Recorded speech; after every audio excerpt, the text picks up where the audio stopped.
All right. Well, welcome to the Cocktails and Conversations with myself, Mandy Offenkamp with eXp Realty, and our amazing VA specialist lender, Rachel Pierce. So we are going to jump in and kind of discuss some of the VA loan myths and some of the truths, just to kind of clarify that with some people. When buying a home, some people think they have to go a certain route or they have to do certain things. So Rachel is here to clear that up on the lender side of things, and I will assist on any of the realtor side of things. So again, I am Mandy Offenkamp. I'm with eXp Realty. I do about 80% of my clients are veterans. And I'll let Rachel introduce herself a little bit too. Yeah, so Rachel Pierce, Benchmark Mortgage, and I have a pretty good percentage. I'd say I'm definitely over 50% veteran home loans that I am doing, and I am also a veteran mortgage advisor. So I'm specialized and have certification to really help guide veterans, active duty people through their home loan process. So excited to be here tonight. Perfect. Well, we're going to jump in with some of the myths that I hear on the real estate side. And then Rachel can answer them and kind of give us a clarification on what the truth is. So one of the myths that I hear all of the time is veterans can only buy single family homes with their VA home loan. What do you have to say about that one? I'd say that's a myth. Veterans can actually buy multi-units. They just have to be living in one of them. So 2-unit, 3-unit, 4-unit, we just have to be, one of them has to be their primary residence, and then they can use the other properties as a stream for income. So 100% false that you can actually live in a multi-unit home and buy one with your VA home loan benefit. Awesome. The next one is obviously with a lot of veterans being active duty still and having their PCS season and everything like that. Can an individual that has a VA home loan on their home make it into a rental? Yes. So you can have more than one VA home loan at a time. You have 2 tiers of entitlement. So tier 1, tier 2. So the first one can be tied up to tier 1. So let's say they are PCSing from Florida. They have a property there. They want to rent that property out and then buy a new property here when they PCS off it. 100% you can do that. As long as you have enough entitlement left over, you can use your VA home loan benefit with 0 down. Now, in some cases, there is a calculation for that, okay? And in some cases, with your tier 2, which is what you'd be buying your new primary residence for, using your VA home loan benefit, you may have to put some money down if you've used up too much of your entitlement on your tier 1. So if you're connected with a great lender, they'll be able to kind of tell you how much money you'd have to come up with. In most cases, you can do 0 down on that new home that you're buying here, and then rent that other one out. So, yeah. Perfect. And I think that's a big one that comes up, especially when PCS season comes up. So many people are, going to a new duty station and they're not going to be there for a super long time. So that's always a huge question, is if they can make it a rental. Awesome. So next one is vets cannot pay over what the house appraises for.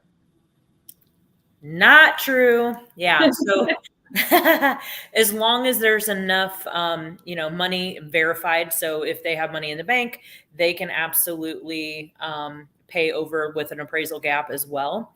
Now, with the VA home loan benefit, there are 2 types of additional steps that go into an appraisal. The first one is, at the end of the day, we're all here to really get to a value that makes sense for both sides. But of course, in the last couple of years, we had some craziness in the market, right? So you had a lot of times where houses could come in at come in lower than what they actually bought the house for, right? So with the VA home loan, there's 2 things that are in place to help protect the veteran, meaning the VA doesn't want you overpaying for a property, because at the end of the day, they're actually lending you 100% of the value in most cases, unless you put down some money, right? Which that's a whole nother caveat.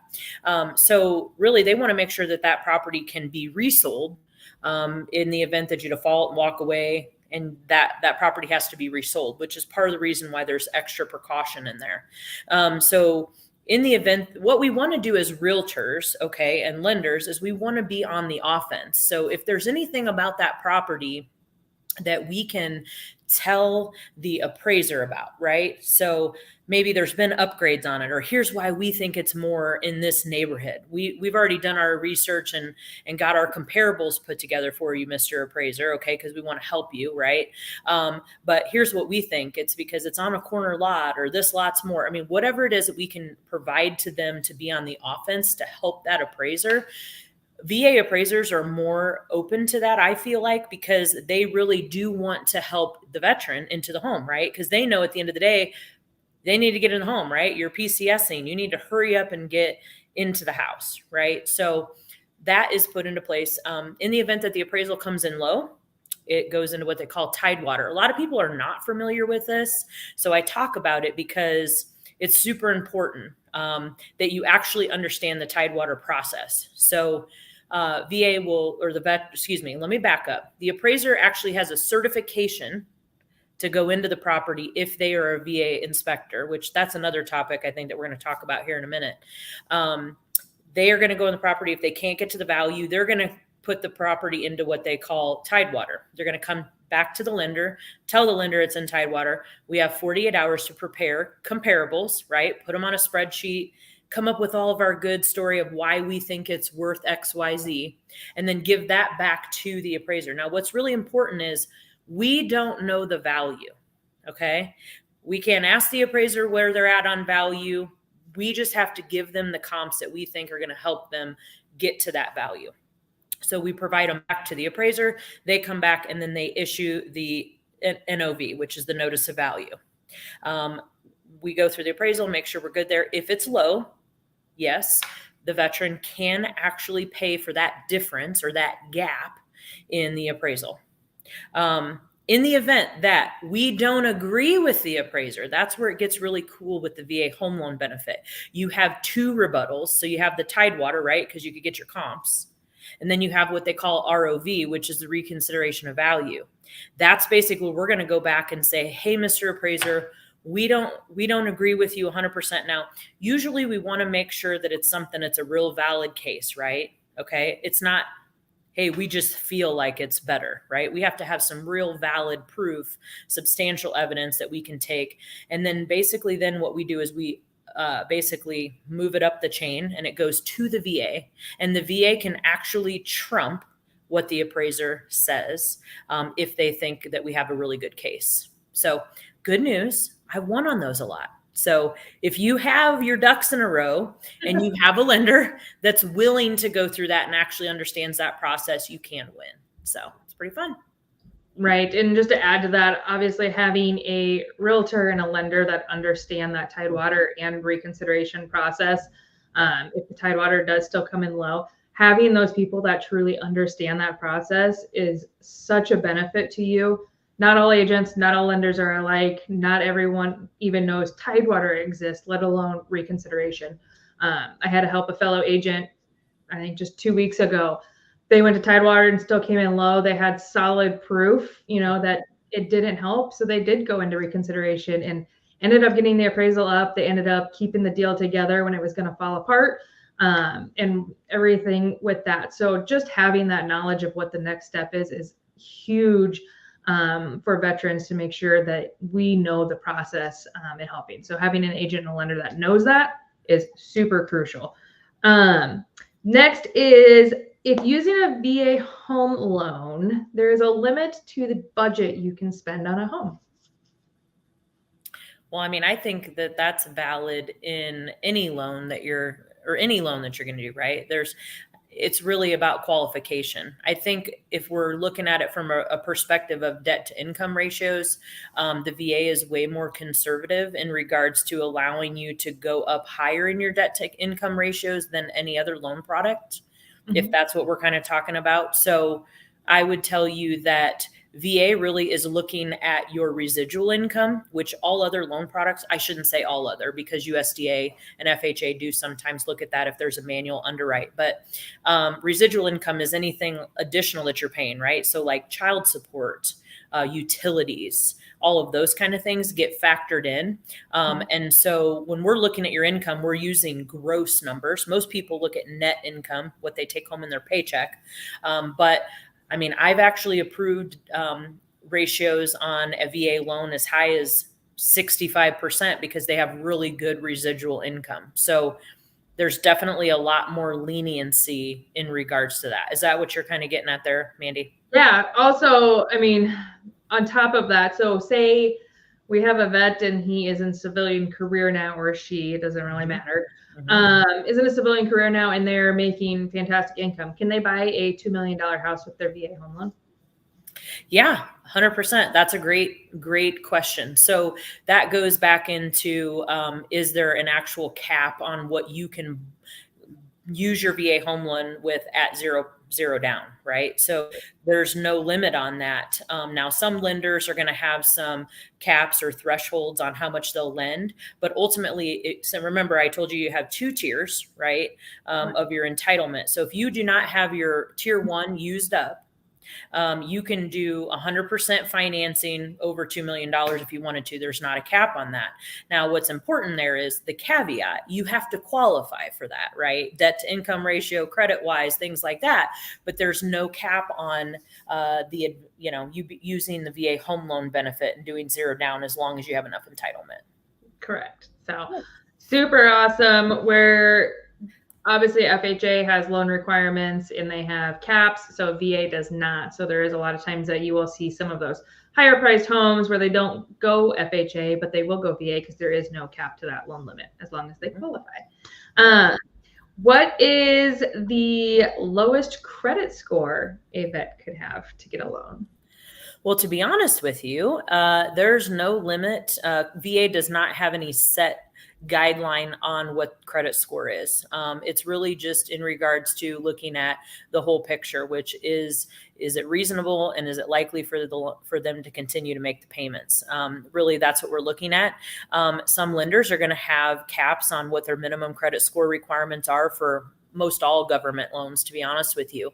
To be honest, if we can make a story make sense. So if you have a really low credit score, and maybe it was just an isolated event, maybe you went through a divorce or, you had a medical issue or whatever the case is, as long as we can document it and make sense of it and show that it was just a one-time isolated event and that you've really reestablished yourself. And sometimes credit scores are wonky, right? And how they pick up information. And so sometimes it may not be a true reflection of all the great things that you've done since that one-time isolated event has happened. So what I would say is that if we can build a really good story and paint a really great picture, we're going to be able to do that loan. Perfect. So the next question is, and I hear this a lot as well, especially come from the veterans that are buying, is that the seller has to pay all of their closing costs and the fees that come with them purchasing. No, not true. Now, again, depending on lender, I think it's really important to stress that because not every lender is created equal, just like real estate agents aren't created equal, right? So typically, there's a lot of different fees that go into the costs of buying a home, closing costs. You might pay discount points to buy down an interest rate. And then there's obviously costs that go into the prepaids that go into funding a new escrow account for you. So typically most lenders will charge a flat 1% origination, which is actually the cap on a VA home loan in the event that you're charging just origination. We don't do the 1%. We actually just break it down and charge you exactly what we would charge anyone else that does a loan. So we're not going into that because obviously think about it, right? Typical closing costs are probably $3,500, somewhere around there. Might be a little higher if you get into the higher price point houses because of title insurance. If you're charging a 1% origination fee, if someone's buying $500,000, that's $5,000, right? In regards to the seller paying costs, it used to be that they thought everybody used to say, oh, you can't charge this, you can't charge that. And you think that the seller's actually got to pick it up. The reality is on some non-allowable charges, they just can't be paid for by the veteran. That doesn't necessarily mean that the seller has to pay them. The lender can pay them, an agent can pay them. It depends on the situation. Now, we had some recent changes. I feel like it was the beginning of this year or the end of last year where they actually changed it so that the termite fee, which is one of the big fees in the side where everybody said sellers have to pay that, and that was part of the reason why a lot of sellers didn't want to accept VA loans, is because they had to pay this. And here's the truth. What's the termite fee? How much is that? I was just going to say, it's so silly that people would huff and puff about it. And like, I think they're $85 to $100. Yep. Yeah. So the cool thing is the VA changed that. So now sellers do, it's not really ever been sellers that had to pay it. That kind of was just the myth that came across, but now the veteran can pay for that. So kind of takes away that little myth there in regards to that piece. So yeah. Perfect. The last one that I have on my list, if you can think of any more, is that so coming out of our crazy market that we've been in, obviously a lot of conventional and cash buyers have been offering these crazy things to sellers, such as paying for sellers' closing costs, paying for certain repairs. And I know there are certain things that cannot be paid for by the veteran. Can you expand on that a little bit, on what these vets can do in this competitive market to get their offers won? Yeah, no, vets can actually pay for some of the closing costs for the seller. So that's definitely something that you can do, not on FHA, but on VA, you can do that. Don't quote me this, because you're catching me off guard, only because I haven't done one of these in a while, but I feel like it's like 2% is the max on that. Okay. And I can come back to that if we want. As far as that piece goes. But I mean, as far as getting your offer accepted, I think, again, super important to be working with, a lender that's local. That really helps you. I think another thing too, and just kind of to talk, not necessarily about costs, but to talk about getting your offer accepted in this market, because it's crazy, right? And it's a little bit harder for government loans. The stigma behind that is, one of them is, you think that it's going to take, sellers think that it's going to take longer to close on a VA loan. It's not. It's actually the best product to close the fastest, in my opinion, because the reality is, once an appraisal is ordered, we have to have that appraisal back in 10 days. Okay. Through the VA. Now, when we get into a busier market and it's crazy and all kinds of things, as you know, over the last couple of years, it took a lot longer to get appraisals done, right? And we could close faster from a realtor side, from a lender side, but that's the thing that was taking longer. Well, the VA has some, they have it set in stone so that we have to have it back within 10 days. Now, when it's a crazy market, sometimes there's, a little bit of an adjustment to that, but that's one of the things that I would tell you is super important for a VA home loan. And then what was some of the other things that we came across in the last few years too? I think a lot of people think that zero down equals a weak buyer. And at the end of the day, I think we have to remember one important thing, and that is that majority of the veterans and active duty people that I come across, and I'm sure you do too, Mandy, they have money in the bank. They got great credit scores. They just may not decide that they want to part with that money because they don't have to. I mean, if you had the ability to not part with it too, and rates are low, it may make sense for them because they can reinvest their money. They can put it back into the home.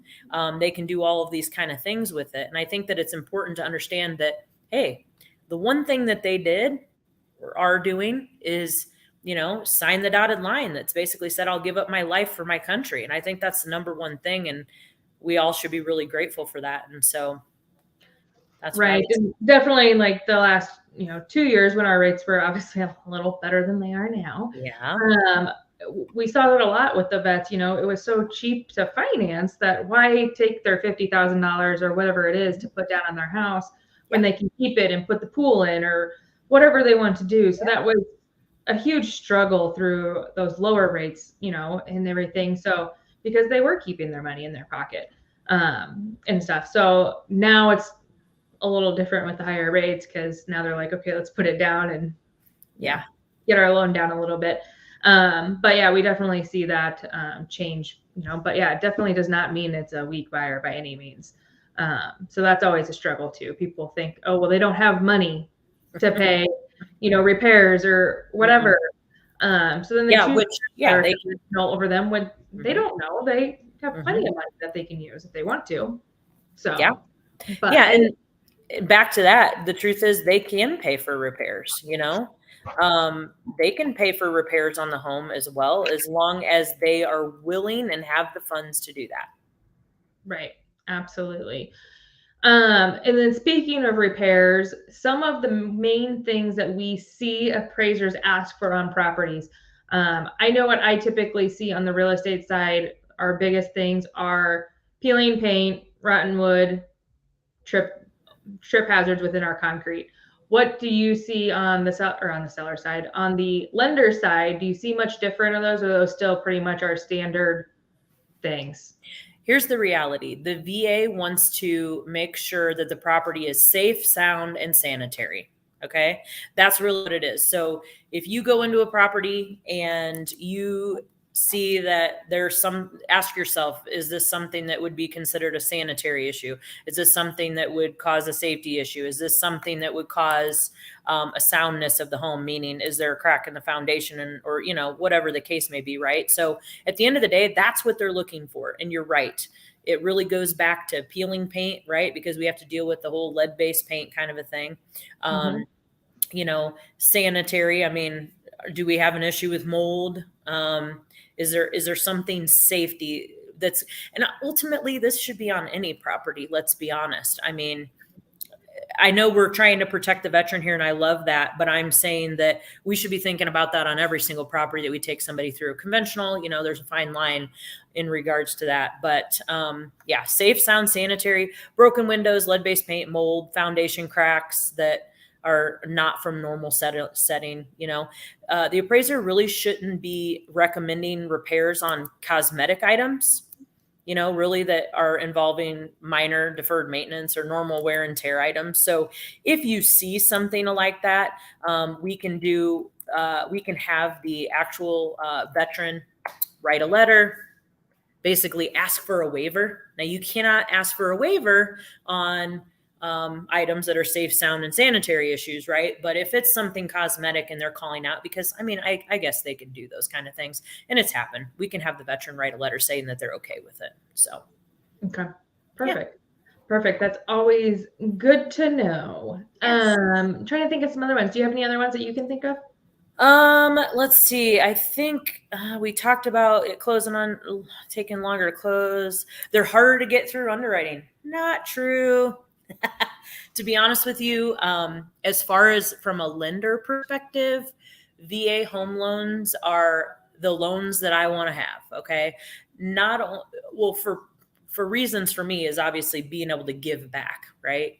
I didn't serve myself. Lots of people in my family did. But I found this as a way to help people that necessarily don't know about their benefits, right? Because you don't know what you don't know. And it's better to make sure that we get out there and educate realtors on both buy and sell side so that they understand the benefits so that it helps the veteran get into their home. But also, I think the other important part is that we're all working on this together, right? As far as working as a team.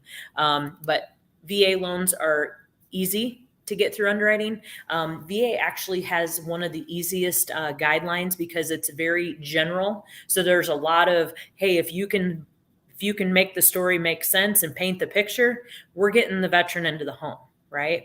If it makes sense and it's a good loan and they have a good ability to repay the loan, we're doing that loan. So I think that's pretty important. Yeah, absolutely.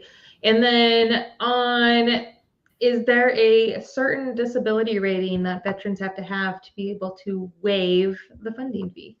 Yeah, good one. Actually, as of April 7th, which is coming right up, any loan on or after that date, the funding fees have decreased by 0.15 for all types, right? So there's different levels. So the VA requires the veteran or the active duty service person to pay what they call a funding fee. On a VA loan, you don't have to pay mortgage insurance, but it's kind of their mortgage insurance. It's a fee they're going to charge you that goes on top of the loan. And that depends on if it's your first time use.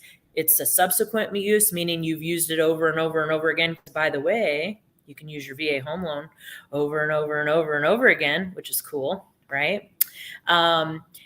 If you put down money, okay, or if you put down 5%, it's a certain funding fee. And then if you do 10%, it's a certain funding fee. So they've decreased that by 0.15 starting on that date. So that's good news too for the veteran. But again, not money the veteran's coming in with at the closing table. It is actually on top of the loan amount. Now, the other cool thing is you can pay that up front at closing if you wanted to, and you had the funds and you didn't want it on your loan amount. Sellers can pay that in closing costs. Lenders can pay that as they're giving a credit, all of those kind of things. Yeah. Perfect. Pretty cool. Perfect. Well, yeah, I'm trying to think. So can you go over basically what the interest rates are looking like now for veterans, and what your outlook is on the future that they're looking to see? Yeah, no, I think that's a good one. This market, just in regards to the rate world and inventory, right? Pain points on the real estate side. It's challenging. It's interesting, right? It's not your typical year. Well, I shouldn't say it's not typical. It's different than what we've been going through over the last 3 or 4 years, right? Mm-hmm. We've been really lucky, okay, to have such great rates, right? Mm-hmm. What I think is really important now is to understand too, that if you're doing a VA home loan, you are going to be able to do what they call a VA IRRRL, which is a VA interest rate reduction refinance. Okay. So if you do get locked into a little bit higher interest rate, because that's kind of what the times are right now, you will have the ability to refinance at a discount. Okay. Down in funding fee. Usually lenders are going to give you a discount as well. You don't have to qualify again. Like you don't have to go through that long, crazy, tedious process that you went through to purchase a home. And you don't have to do a new appraisal. So now the caveats are you have to do it at least 6 months after you made your first payment on your new loan. It has to be 210 days from the closing date of your loan that you're in. And it has to be a net tangible benefit to you. So that's put into place because we want to make sure that you're actually refinancing to save money, right? So you have to save at least 0.5%. So I think that's really important with the VA home loan because nobody else gets to do that. So that's pretty awesome. But in regards to rates and what I think is going to happen, I think it's safe to say that, in the high inflationary times that we're in right now, okay, mortgage rates follow inflation. Okay. So ultimately we're in month over month for the last 3 months consecutively, we've seen the inflation rate start to come down. Okay. So now there's all kinds of different things to go into what mortgage rates do. And I'm not going to go into that long drawn out presentation, but what I will say is this, we are starting to slowly see rates come down. I don't know that it's ever going to be anything that's going to go really drastic like we've seen some of the things come over time, but I definitely think that we're going to see a decent decrease in interest rates over the next 12 to 24 months. I wish I had a crystal ball to tell you when that's going to happen, but I absolutely know they're going to go lower. So, it's typical. History repeats itself, right? So, what goes up must come down. What goes down must come up. We go in this cyclically. And so I think that there's absolutely going to be an opportunity for refinance. And the truth is 1% in interest rate can make a huge difference in your payment depending on how big your loan amount is. So, exactly. Yeah. 1% makes a drastic difference. So, I know we refinanced, what was it? 3 years ago on our VA. And we only went down, I think it was right at 1%, but we even took money out and our payments still went down just because of how, that worked out. So it's definitely a benefit, even if it's, 0.75 or whatever, it makes a huge difference for that person for sure. So yeah. And Mandy, let me ask you something, in regards to the market, do you feel like some of the reasons we're having a tougher time with inventory could be related to people having lower interest rates? Yeah, I mean, I'm definitely stopping people from putting their houses on the market. I mean, I've definitely had quite a few sellers lately, and they're struggling because they are selling their house with a 2.75 interest rate, and they're looking at a 6.85. Mhm. So that's really hard to swallow when you're already a homeowner and you have a home at that low interest rate, and just looking at that bigger price, it's scary as a homeowner. Where if you would have bought a home a year and a half ago, your payment would have been drastically different. So yeah, I definitely think it's affecting us on our inventory. We just ran through our inventory numbers on Tuesday, and I mean, we were at historical low 2 years ago, and right now our inventory is even lower than that. So it's definitely struggling, but we also decreased our buyer pool as well, because as you know, being a lender, the higher interest rates, it's just slowly disqualified some buyers, unfortunately, and put their price that they're qualified for just in an area that it's not going to work for them. So yes, we're down in inventory, but we've also decreased our buyer pool. So I'd say we're still in a very similar market that we were 2 years ago, but buyers are being a little more conservative on what they're offering over asking price, and appraisal gaps and stuff like that. They're being a little bit more conservative. We're still seeing, but it's not as drastic as it used to be. So that's good, but it's still 100% a seller's market right now. Yeah, it is. I mean, the crazy things, and we had a good spurt there for 4 or 5 months that we were getting VA loans accepted left and right, and it was fantastic. We're back in that struggle where we really have to fight and get creative to get these VA loans accepted, which it's fun, but it's also one of those things. It's a lot of work. So for the vets and the agents, to get it to go through. So 100%.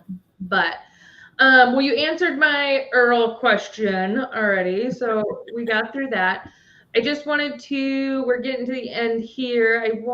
Didn't pull up our screens here. I wanted to have Rachel be able to expand on her benchmark veteran promise. Yeah, 100%. So our benchmark veteran promise is no more will the veteran be taken advantage of. We have changed the way VA lending is done.